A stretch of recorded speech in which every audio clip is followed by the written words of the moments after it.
Bonjour à tous, merci d'avoir cliqué sur le lien. Je suis Antoine Fraissoulier, analyste marché chez eToro. Alors, c'est la première fois qu'on enregistre cette revue trimestrielle où on va passer en revue ce qui s'est passé au premier trimestre et essayer de voir quelles sont les perspectives d'investissement pour le deuxième trimestre. Avant toute chose, je voudrais toutefois parler de l'avertissement sur les risques, hein. Vous pouvez voir ci-dessous l'importance quand même de lire ce disclaimer avant de démarrer. Voilà. Alors, on va rentrer dans le vif du sujet. Quels ont été les points clés de ce premier trimestre 2023? Eh bien, ça a été la revanche de 2022. Les perdants pardon, de l'année dernière sont en tête au premier trimestre 2023, à savoir les crypto-monnaies et la tech.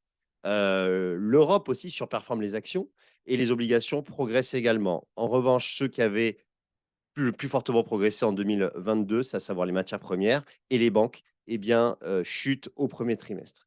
La croissance économique a été étonnamment forte et a apaisé les craintes sur les bénéfices, hein, qui ont été très bons en 2022. Les prix du gaz naturel en Europe ont chuté de 80%, ce qui a permis pardon, aussi d'avoir des bons résultats. Et la Chine réouvre, ce qui est aussi une bonne nouvelle. L'inflation est persistante et a maintenu les banques centrales sur le devant de la scène, même si on a assisté à des baisses consécutives aux États-Unis, en Europe. Par exemple, aux États-Unis, on a connu 8 baisses consécutives d'inflation qui demeurent toujours à 6% au moment où au premier trimestre, mais elle a encore baissé de 5% au, au mois de mars. Et en revanche, signe noir qui persiste, c'est la crise du secteur bancaire. Effectivement, le mois de mars, on a vu des faillites bancaires aux États-Unis et aussi en Suisse. Ceci étant, ce n'est pas des risques systémiques, des faillites systémiques. Et par conséquent, cela va ralentir la croissance, mais pour l'instant, ce n'est pas de nature à remettre en cause la hausse des marchés. Alors, donc, les performances au premier trimestre, j'en ai parlé. Le Bitcoin qui a pris 72%. On a aussi le Nasdaq qui a pris 14%, les actions européennes 7%, l'or 7%, et aussi le S&P et les actions chinoises. En revanche, du côté des baisses, on a vu que les matières premières, notamment le pétrole qui a baissé de 9%, ou encore les banques.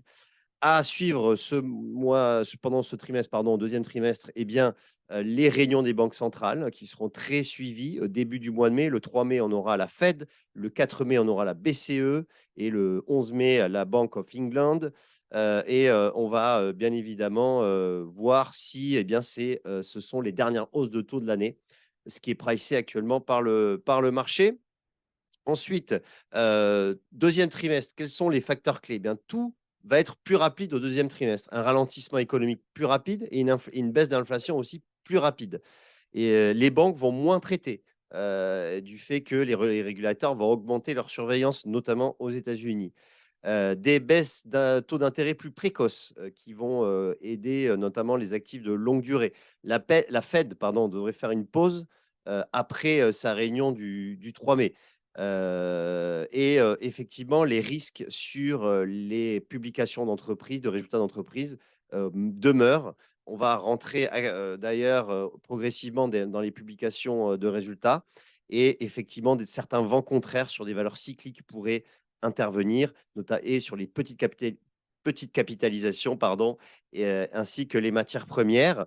Ce qui devrait surperformer, ce qu'on anticipe chez eToro, ce sont les actions américaines et les actions chinoises par rapport à l'Europe.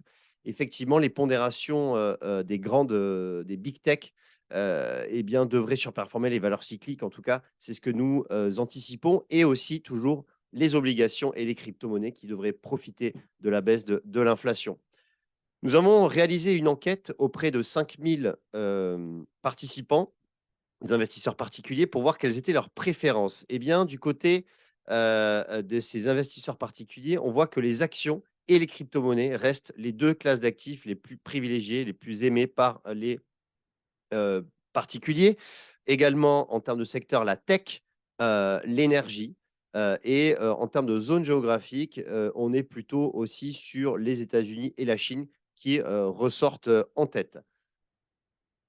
Au niveau du marché français, quels sont, les secteurs qui pourraient, et bien, surperformer? Alors déjà, en termes de classe d'actifs, on pense que les cryptos, hein, vont bénéficier des inquiétudes du système bancaire centralisé, et bénéficier de la baisse de l'inflation. Le luxe, hein, toujours plus haut, toujours plus fort, on l'a vu d'ailleurs, dernièrement avec les résultats de LVMH pour le premier trimestre qui sont, au plus haut historique et d'ailleurs l'action est au plus haut historique. Les consommateurs, pardon, de produits luxe ne sont pas sensibles à l'inflation et ils restent fidèles à leur marque. Malgré la hausse des coûts, les marges restent toujours très élevées pour le secteur du luxe et la Chine, la réouverture de la Chine devrait être bénéfique pour le secteur. Les semi-conducteurs également, devraient remonter après une année 2022 en forte baisse.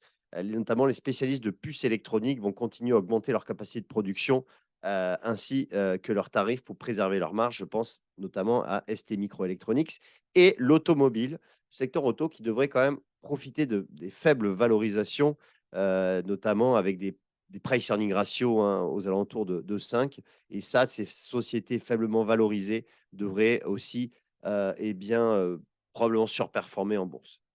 Voilà, c'est tout pour ce trimestre, pour cette revue trimestrielle. Je vous dis au trimestre suivant. J'espère que ça vous a plu et je vous dis à très bientôt. Salut.